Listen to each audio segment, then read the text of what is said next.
हुकूमत पंजाब और deputy commissioner कसूर फ़याज़ अहमद मोहल की हदायत पर असिस्टेंट कमिश्नर चुनिया खुर्रम हमीद की मसनूई महंगाई करने वालों के खिलाफ कार्रवाइयाँ जारी हैं।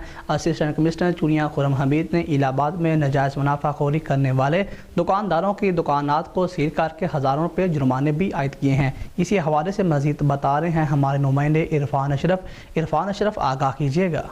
जी बिल्कुल, हुकूमत पंजाब और डिप्टी कमिश्नर कसूर फ़याज़ अहमद मोहल की हदायत पर असिस्टेंट कमिश्नर चुनिया खुर्रम हमीद की मसनूई महंगाई करने वालों के खिलाफ कार्रवाइयाँ जारी। असिस्टेंट कमिश्नर चुनिया खुर्रम हमीद ने इलाहाबाद में नाजायज़ मुनाफाखोरी करने वाले दुकानदारों की 8 से ज़्यादा दुकानात को सील करके हज़ारों रुपये जुर्माने आयद किए। नाजायज़ मुनाफाखोरी करने वाले माफिया को किसी सूरत बर्दाश्त नहीं कर सकते। इन ख्यालात का इजहार असिस्टेंट कमिश्नर ने किया।